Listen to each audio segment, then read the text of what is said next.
안녕하세요. 잘 들리십니까? 예, 감정노동연구소의 김태형입니다. 근데 감정노동이란 말은요, 제가 만든 게 아니고 미국의 혹실드라는 학자가 만든 겁니다. 예, 저는 사실 이 감정노동을 원래 연구를 하거나 강의를 하거나 그런 사람이 아니고요, 다른 일을 하던 사람이었습니다. 이게 5년 전 저의 모습입니다. 어딘가 좀 날카롭고 우수에 차 보이지 않습니까? 예, 저는 사실 광고 대행사에서 26년간 일을 했습니다. 전문 광고인이었죠. 이 사진을 찍을 적에 원래 제가 목걸이도 좀 차고 있었고, 팔찌도 차고 있었고, 수염은 당연히 기르고 있었고, 찢어진 청바지를 입고 있었습니다. 광고 대행사 직원들이 흔히 그렇듯이 겉으로는 굉장히 화려한 그런 모습을 보이고 있었죠. 그러나 속옷은 찢어진 내복을 입고 있었습니다. 무슨 얘기냐면요, 어떤 업종 부럽지 않게 엄청난 스트레스를 받는 직업이라는 겁니다. 저희는 1년 단위로 광고 대행 계약을 합니다. 그리고 1년 후에 광고 대행 계약이 안 되면, 계약이 파기되면 일자리를 잃는 겁니다. 그러니까 바로 정규직을 가장한 비정규직이라고 말씀을 드릴 수 있죠. 그래서 우리는 항상 그 광고주와 일을 하게 되는데, 광고주를 광고자를 빼고 주님 이렇게 부릅니다. 실제로 그렇게 부릅니다, 저희가. 그래서 주님이 시키시면 무엇이는 대로 다 하죠. 그래서 저희가 CF 같은 거 하나 만들기 위해서는 한 달에서 2달 이상 집에도 못 들어가고 같이 회의도 하게 됩니다. 목욕도 못 하고 머리도 못 감고. 그때 빠진 머리가 지금까지 이렇게 유지가, 광고인만 안 했어도 머리가 많았을 텐데 말이죠. 제가 어떤 큰 광고주에 주님에게 들어갔을 때 이야기입니다. 이따만한 기획서와 정말 멋진 안을 가지고 제출을 했는데, 그 회사는 밑에서부터 올라가는 시스템이었어요. 어떤 회사는 회장님한테 바로 프리젠테이션 하기도 하는데, 기획서 제출을 했더니 제가 보는 앞에서 읽어보지도 않고 여기다가 던져버리더라고요. 그러면서 하는 말이, 대학생한테 아르바이트 시켜도 이거보단 더 잘해오겠다. 그때 제 심정이 어땠을까요? 꼬리뼈에서부터 머리끝까지 피가 거꾸로 쫙 솟아오르면서 모멸감, 좌절감, 한편은 분노, 이런 복합적인 감정이 일어났었죠. 그러나 제가 그때 할 수 있는 행동은 딱 하나밖에 없었어요. 바로 그 대리한테 가서 웃음과 미소를 띄우면서, 아이고 대리님, 아이고 주님, 뭐가 잘못됐습니까? 좀 지적 좀 해주십시오. 이것이 바로 감정노동입니다. 내가 분노하고 화나고 이런다 하더라도 나의 일과 나의 비즈니스 때문에 웃음을 팔아야 되는 것, 이것이 바로 감정노동이죠. 그리고 제가 이 감정노동이라는 단어를 한 5, 6년 전에 처음 만나고 연구를 해보니까 우리나라에서 굉장히 심각하더라고요. 어느 정도 심각하냐, 서비스업 근로자만 지금 1,000만 명이 넘고요, 자영업자가 800만 명, 그 외에 통계 잡히지 않는 공무원이나 은행, 교사 이런 사람들까지 합치면은 순수한 제조업에 근무하지 않는 빼고는 한 2천만 명 이상이 다 감정 노동자라고 봐야 됩니다. 다시 말씀드려서 여러분들의 부모님, 여러분의 형제 자매, 여러분들의 친구가 바로 감정 노동자고, 대한민국 전체가 다 감정 노동자라고 보면 됩니다. 그래서 내가 굉장히 심각하다, 이 문제가. 이것 때문에 우리나라가 불행한 사회로 가고 있는 원인 중에 하나라고 생각을 하고 감정노동연구소를 세우고 강의를 하기 시작했습니다. 명함을 주면은 근데 감정노동이 뭐예요? 도자기 감정하는 거예요? 실제로 이걸 잘 알아야 되는 사회학과 교수님마저도 건축물 감정하는 겁니까? 이런 분이 많았습니다. 그런데 극적인 사건이 일어나죠. 아십니까? 라면 상무 사건, 뉴스에서 한 달 이상 떠들썩 했었죠. 바로 비행기 내에서 라면을 3번 받고 오라 그래가지고 라면이 맛이 없다고 잡지로 여승문의 얼굴을 가격하게 됩니다. 그래서 미국 경찰에 고발을 해서 미국 공항에 내리지도 못하고 한국에 다시 돌아온 사건. 인터넷에서 떠돌던 인터넷 그 이미지 중에 가장 히트치고 뉴스에도 나온 이미지입니다. 그분이 근무하는 회사를 비꼬아서 저렇게 돼 있고, 저기 한번 읽어볼까요? 중간에 매운 싸다구 맛. 예, 그 밑에는 뭐라고 써 있냐면 개념 무첨가 이렇게 써 있습니다.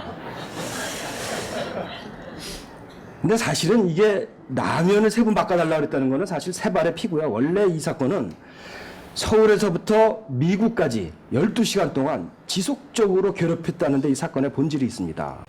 타면서부터 자기 옆자리를 비워놓으라고 그랬는데 비워놓지 않았다고 해서 굉장히 심한 욕설을 하고, 기내식을 맛이 없다고 3번을 바꿨습니다. 밥이 서럽다, 죽이 맛이 없다 이래가지고 기내식을 비행기 복도 바닥에 던지게 됩니다. 그래서 그 여승무원과 팀장이 가서 무릎 꿇고 가서 그거를 청소하고 있는데 거기다 대고 인간 비하의 발언을 또 10분, 20분간 계속 하게 됩니다. 신문이 자기가 원하는 신문이 없다고 찢어서 얼굴에 던지게 되고, 에어컨이 낮아서 12시간 동안 지속적으로 사람을 괴롭히고, 그런데도 불구하고 뭐 때문에? 나의 일자리 때문에, 나의 비즈니스 때문에 이 여승무원은 비굴한 웃음을 지어야 했던 것입니다. 바로 여러분들의 미래일 수도 있고, 여러분들의 친구의 얘기일 수도 있고, 여러분들의 부모의 이야기일 수도 있습니다. 이런 감정노동을 하면 얼마나 심각해지는가? 굉장히 심각해집니다. 임상적으로 이 여승무원은 그 12시간 동안 아마도 우울증 환자이거나 정신분열증 환자일지도 모릅니다. 어떤 사람은 이런 얘기를 하면 또 이렇게 얘기합니다. 에이, 그런 사람이 얼마나 되겠어? 마음의 근육이 약한 사람이나 그러겠지. 천만의 말씀이요. 이런 것을 감정 자본주의라고 합니다. 감정 노동은 혹실드라는 학자가 얘기를 했는데, 프랑스의 일루즈라는 이 학자는 감정 자본주의라고 정의를 내렸어요. 이거 무슨 말이냐?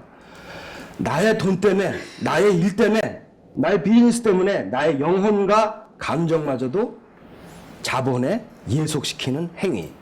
대한민국의 감정 노동은 바로 이 일루즈의 정의가 더 잘 맞는 것 같아요.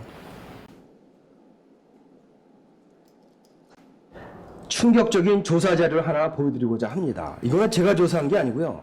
민주노총 산하의 서비스 연맹이라는 곳에서 무려 2,900명을 대상으로 조사를 했습니다.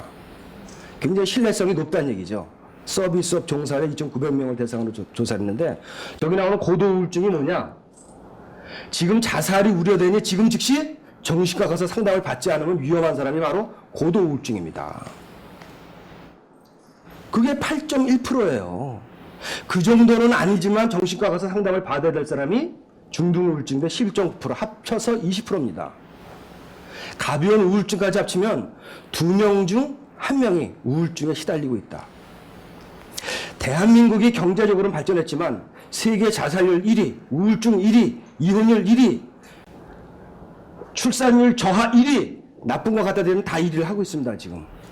그 표면적인 이유는 다른 것들이 있겠죠. 자살률 1위의 표면적인 이유는 실직을 했다, 아니면 뭐 사업에 실패를 했다, 취직이 안 된다, 이혼했다, 여러 가지 이유가 있겠지만, 저는 그 내면을 한꺼풀 들어가 보면은 정말 5년, 10년, 20년 동안 비굴하게 감정 노동을 해오고, 그로 인해서 이런 여러 가지 우울증이나 공황장애 같은 이런 병이 얻어진 그런 내면이 있는 게 아니냐.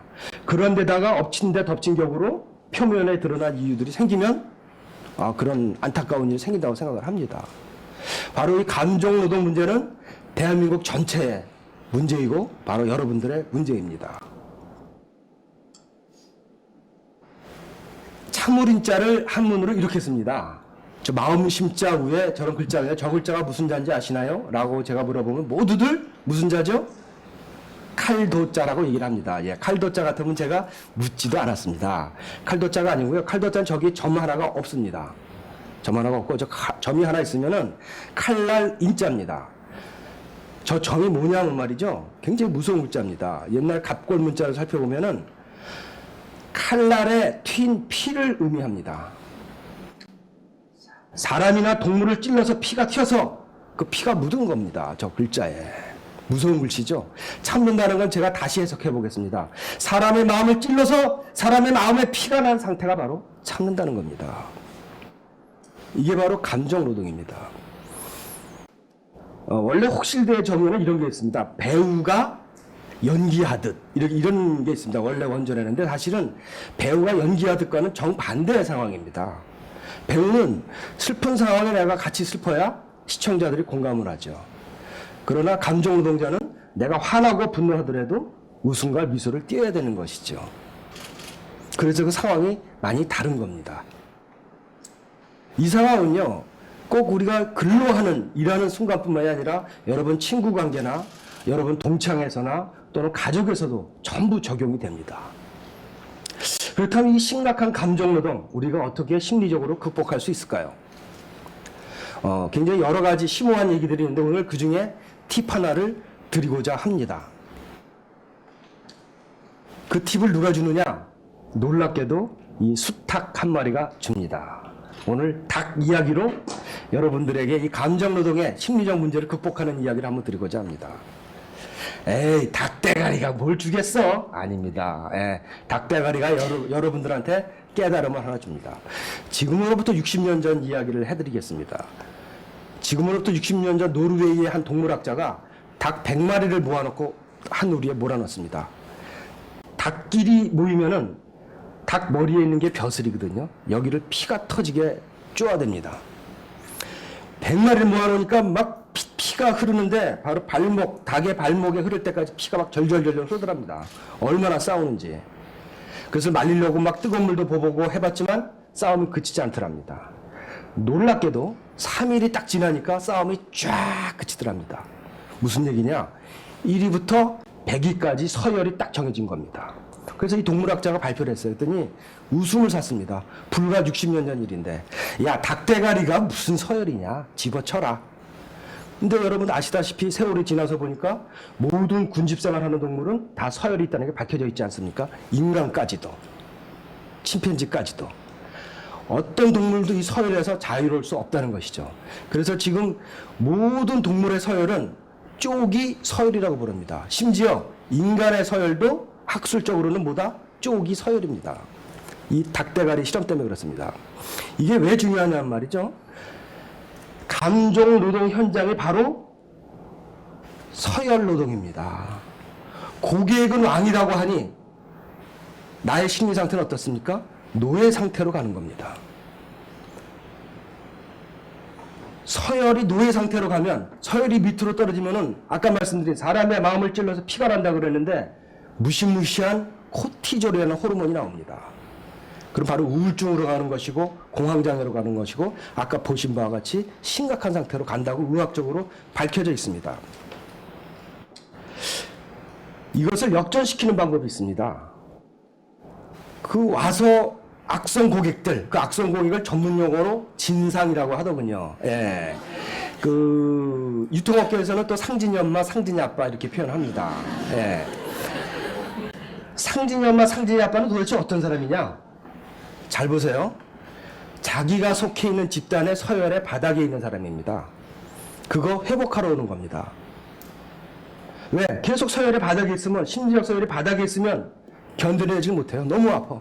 근데 뭐야, 저기 딱 봤더니 오, 고객은 왕이다. 거기 가서 진짜 왕노릇 하는 게 뭐다? 상진이 엄마, 상진이 아빠다. 그걸 깨닫는 순간 여러분들의 심리적 서열은 어떻게 된다? 올라갈 수 있다. 진상은 서열의 바닥이고 그 서열을 회복하러 왔구나. 대부분 그렇습니다. 대부분. 많은 경우가 그렇습니다. 그래서 감정노동은 서열노동으로 정의를 할 수가 있는 것이고 제가 여러분한테 드릴 수 있는 인사이트입니다. 이거는 일반 관계에서 다 적용이 됩니다. 동창회에서 잘난 척하는 놈, 년 다 똑같습니다. 학창시절에 찌지들이 돌아와서 성공한 애들이 와서 잘난 척 엄청나게 합니다. 그리고 또 뒷담화 하죠. 신랑 하나 잘 만나가지고. 예, 서열 이야기입니다. 감정노동의 폭탄 돌리기를 멈춰야 되겠습니다. 왜냐? 2천만 명에 가까운 이 감정노동자들이 전부 다 서비스업에 근무하다 보니까 대한민국 전체가 다 스트레스 받아. 감정노동 현장, 서비스업 현장에 가서 전부 다 왕노릇 하려고 그래요. 여러분들 아마 자유롭지 않을 겁니다. 내가 일할 때는 노예 상태에 있다가 내가 손님을 할 때 이 자식들이 얼마나 서비스를 잘하나 보자라는 심리 상태에 돌아간다는 것이죠. 이걸 끊어내야 우리나라가 행복해질 수 있다고 저는 주장하는 바입니다. 이런 주장을 하겠습니다. 고객은 왕이라는 우리나라에서 이제 바뀌어야 된다. 고객이여, 종업원을 존중하라. 그러면 당신을 왕이 아니라 황제로 모시겠다. 즉 왕으로 대접받으려면 상대방을 존중하라. 이것은요 서비스업 현장뿐만이 아니라 여러분 인간관계에서도 다 적용이 됩니다. 나를 낮추면 그러면서도 뭐다 나의 심리적 상태를 낮출 필요는 없죠. 자세만 낮추면 됩니다. 심리적 상태만 올려놓고 상대방한테 잘해주면 내가 올라가게 돼 있습니다. 오늘 그 감정노동 이야기를 드렸었는데, 이 감정노동이 우리나라에서 굉장히 심각하고 이 서열 문제로 더더욱 심각하다고 말씀을 드렸습니다. 앞으로 많은 관심을 가지고 대한민국을 행복하게 하는데 일조를 해주셨으면 감사하겠습니다. 감사합니다.